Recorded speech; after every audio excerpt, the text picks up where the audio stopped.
Okay. Well, uh, my mother and myself, I guess my father was in Valley View Sanatorium, and I don't know who would get us, but we lived in Preakness, and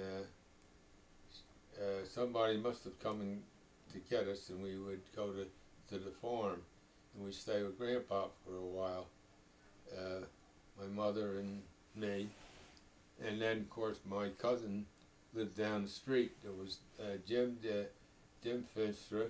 Right. He was well, it was Dot's brother Jim Finstra, and Donald Finster, who was about my age. We were always playing together, and he had a brother, Bobby, and he was only a little kid in the carriage, I remember. Mm-hmm. And but we were on the farm most of the time. We would go in the woods, and Grandpa would cut the tree down, and he had horses and cows, Mm-hmm. and his main transportation was horse and wagon. And we'd go in the woods with him, and he'd cut the tree and pull limbs, cut it up, and the limbs off it, and he'd have hook the horse up to the log and have the horse drag it out of the woods, and he'd take it and cut it in pieces, and then smaller pieces where he'd chop it up with an axe for firewood, real small pieces, Mm-hmm. and that's what they used for their heat in the house. Is that what they use for the stove? Tell them And about for the that stove. big stove, but then they had coal there, whom they bought from my father's brother, who had a coal business. Mm-hmm. He was in with another man. I forgotten his Decumber was his name. It was Decumber Mm-hmm. McMichael. They had a coal business and they delivered coal, and Grandma bought coal from them. And that's for the kitchen? Tell us about the Yeah, it kitchen. was only the kitchen. It was the big black stove, and they used the coal and fired it up, and it would get red hot. The iron, it was an iron stove, and that's where Grandma did the cooking and everything. Mm-hmm. And then they had a cook shack, which they used in the summer. And what they did, when the produce started coming in, they would can tomatoes, string beans, some of the fruit, and they had fruit trees, they had plum trees, hickory trees, apple trees, and all that. So they got all their food from there. And then in the evening, Grandpa would have to bed down the horses and the cows in the barn, and Donald and he would take us. It would be dark, and he'd take us, and we'd go, and he'd sit us up on the feed box while he went and bedded down the horses and the cows and everything. Mm-hmm. And then after he had that all done, then we'd go back to the farmhouse, and Donald would go home. And I don't know if Donald stayed there with Grandma. He may have, I forget, but he didn't live about a 10-minute walk down the road to go to my cousin Dot's mother's place, Finster. And where did you sleep? I stayed with Grandma, and I stayed with Grandma and slept there. And in the cook shack, especially in the summer and everything, that's where they had us. I don't know what the kind of stove it was, but anyhow, that's where they canned everything. They did a lot of canning, and in Grandpa's farmhouse, it was a basement dug out, no walls. It was all dirt, but it was maybe 6 foot deep, and the house was built around that cellar. That's what it was, and it was cool there. And a lot of times, that's where they put their food to Mm-hmm. keep it Mm-hmm. cold. And then Grandpa, when he time to milk the cows, he would take Donald and and he'd milk the cow and squirt us Mm-hmm. while he was milking the cows. Mm-hmm. And remember one time we were going back to the farmhouse, and he had chickens too, and he had a rooster, and he flew up at us and I think he knocked me down, and Grandpa was really mad, so he got the rooster, and he would on Sundays he would have a chicken, and we would be with him. He would kill the chicken and cut their head off, and then no, he didn't do that. First he would take the chicken and put their feet together and tie them on the limb of a tree where he could reach them, and he would, with a penknife, let them. They'd be fluttering around there, and they would bleed to death. In that way, the meat would be tender. It wouldn't be tense. And then he would take them, put them in but they had a wood fire outside with a big barrel of water in it, and it was boiling. Stick the chicken in there, and then you had to pluck all, and the feathers come off. How old were you when you watched that? About 3. Oh my. So Yeah. 3 or 4. So, and then in the fall, when Grandpa he would go to the field and cut down the tall grass and everything, and that would be a straw for bedding down the animals. So he would take us and his son, Uncle Seneca, Uncle's son. He would be helping him load the wagon full of hay, and I remember one time we had to get up on it. It was pretty high, and he had a pitchfork, and Uncle Son told me, hold on to the pitchfork on the both ends, and he lifted me up and put me on the wagon. So it was Donald was with me too. Yeah. So, and I can remember one time that tomatoes were ripe, and Donald and I got involved, and this was acres of tomatoes, and he'd get involved. We got into the tomato patch, and we started having a tomato fight, and he hit me in the head with a rotten tomato, and after that, my head got all scabs and everything. I was a mess, and you didn't go to the doctor then. And what they did, they had a fine-tooth comb, and they put kerosene on my head and combed it and got all the scabs and everything off my head, and they did that every day till it got better. And how old were you then? About 4. My mother was there then. What are some memories of your grandma? That she did some stuff like in the kitchen or? Well, yeah, in the kitchen. But I remember with us when it would be time to eat, she had a certain kind of call, and we know we get go up to the farmhouse and eat. And Grandma was around, and but mainly we were with Grandpa all the time, me and Donald. Mm-hmm. So he hit me with that tomato, and I don't know, Grandpa give him heck, I guess. And I can remember one time he brought the cows in, the horses were in the barn, their stable, and Donald and I got in the barn. He was up in the house at the time, so Donald and I got in the barn, and we started switching the horse. We had a whip, and we'd be bucking, jumping up and down, and we'd take turns. So I just got finished switching the horse, and he was jumping up and down. So then it was Donald's turn, and I got up in the feed box holding the horse's bridle in its head, and Donald started whipping him. But what happened, Donald got kicked right in the mouth with the horse. He was bucking and kicking and drove him up against the wall, and he's bleeding all over. And in those days, going to the doctor, forget it, But anyhow, luckily there was a doctor lived down the road from him, and he was bleeding all over the place, and I was scared. And Donald said, I don't know what he told him, tell him I fell off the wagon.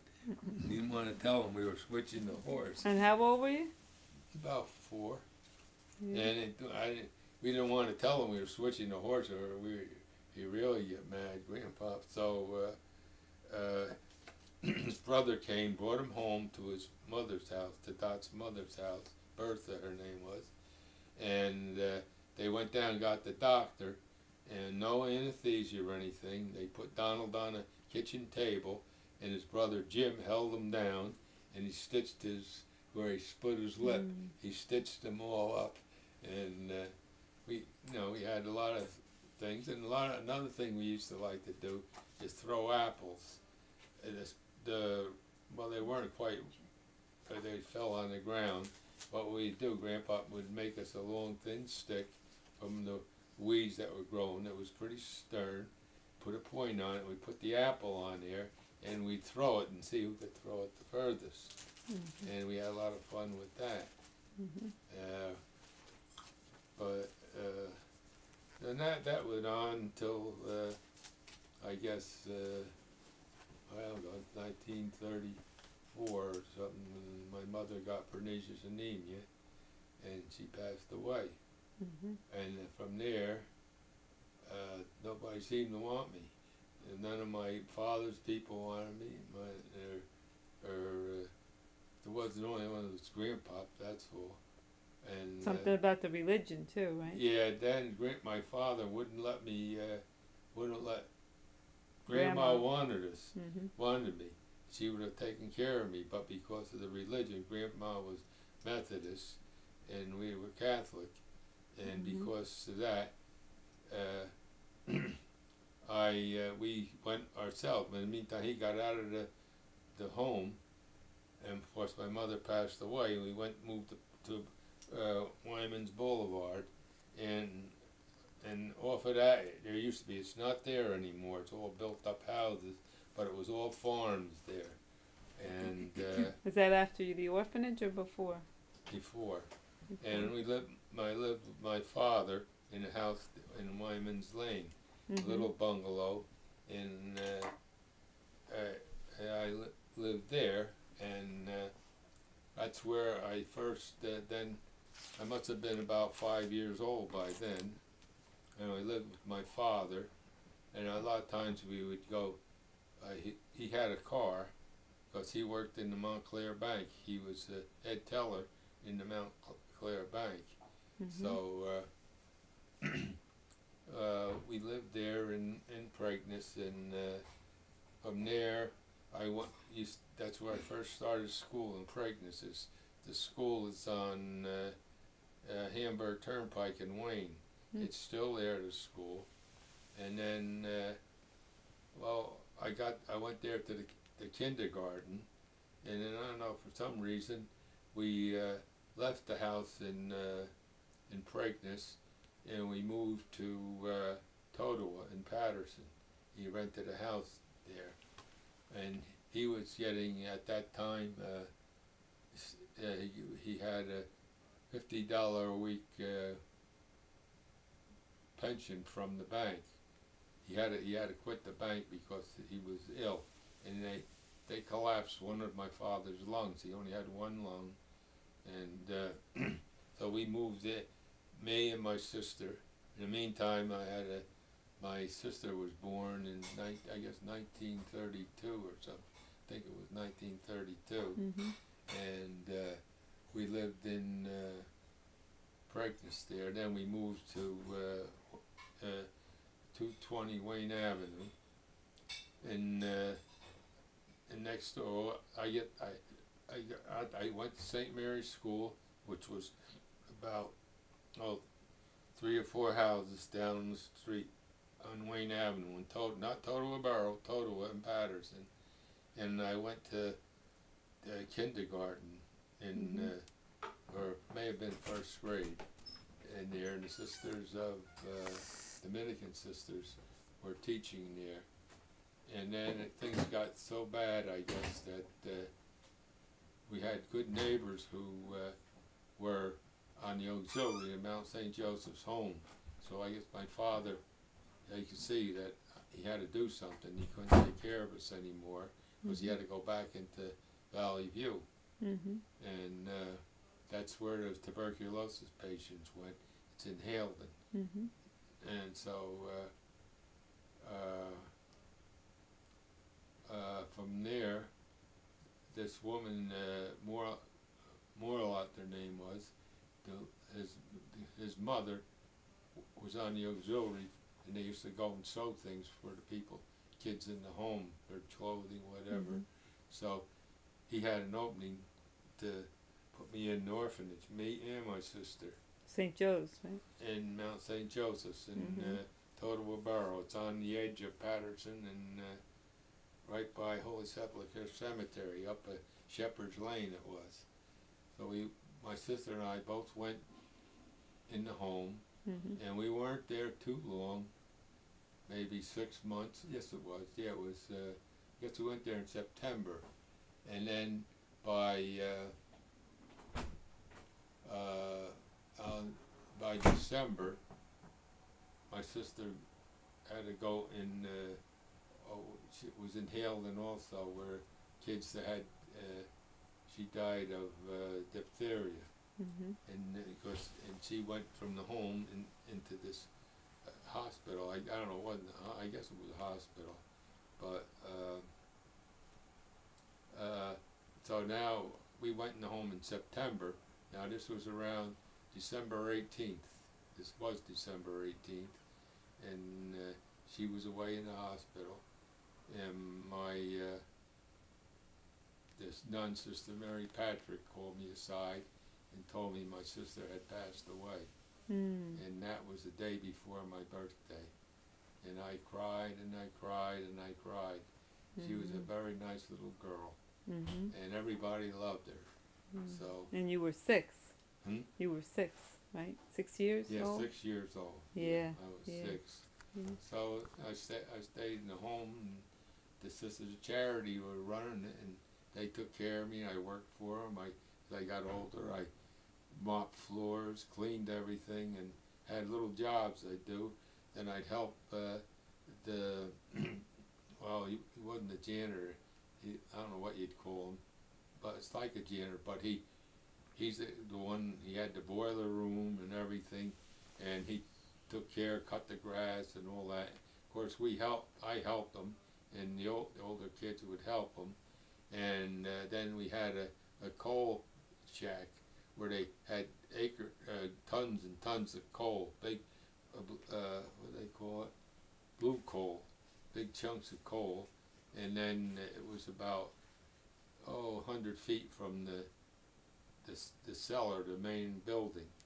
And we used to go, the older ones who were 10 or whatever, we had a couple wheelbarrows. We shoveled wheelbarrows and take it down, and it was sloping downhill, going down with a load of coal in it. And then we go up a board. We were going so fast, we go up a board and then dip it and fill the coal bin with tons of coal. And whenever it got low, we'd be out there shoveling coal. And how old were you then? I probably was around, maybe I was 10, 11. And we'd help Felix McAlevey, and he let us hang around the boiler room. And instead of, we were a little special from the rest of the kids, and we helped with them, taking care of them, and helped the nuns and everything. But he was very good with us. We'd do a lot of jobs for us, and he let us stay in the boiler room and hang around. So, and we'd help him, whatever, and I guess we were a big help for him. And his wife, I think her name was Irene, I'm not sure.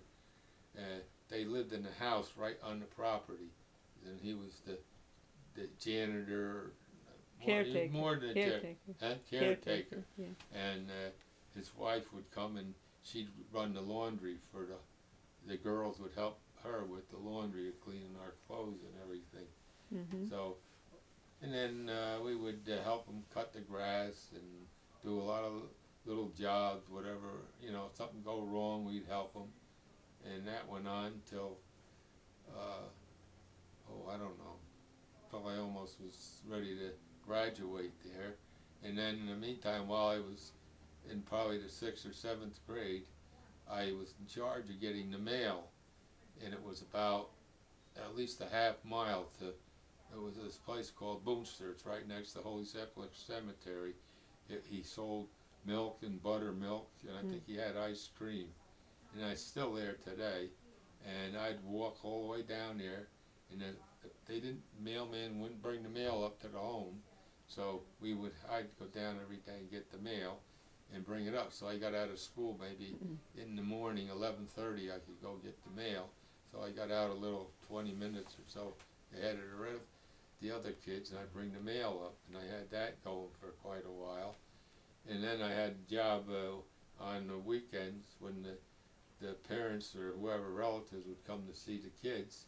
and I'd have to open the door. They'd ring the bell, and I'd open the door, and let them in, and then I'd have to go get the kids, find out who they were, and I'd go get them.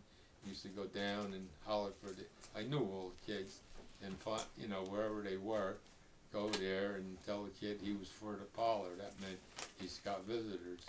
So he would go there. Go to the parlor. Yeah, in the meantime, my father come out of from Wayne Avenue, because that's where I went home, from Wayne Avenue. He lived there for a while. He was getting a compensation of $50 a month. That was his. And of course, in those days, that was, I guess, pretty good money. So then he would come and visit me he had permission to come see me on Saturday morning. And then what would you do with him? Well, what? With your dad when he came? Well, just visit. Visit in the parlor? We had a parlor, yeah. We had a parlor, and he couldn't take you out then, in other words. No. Well, he could take me out, and he'd have to tell the sisters, and if like I went with my aunt Bertha, would come and get us, and but he would give them permission. As long as he gave them the okay, I could go with them. And then living next door to us at the time when we were first in Wayne Avenue, next door to 222 was a family named Durkin, and they rented the first floor, and the landlord that owned the house we were in and her house, they lived on the second floor in 222 Wayne Avenue. And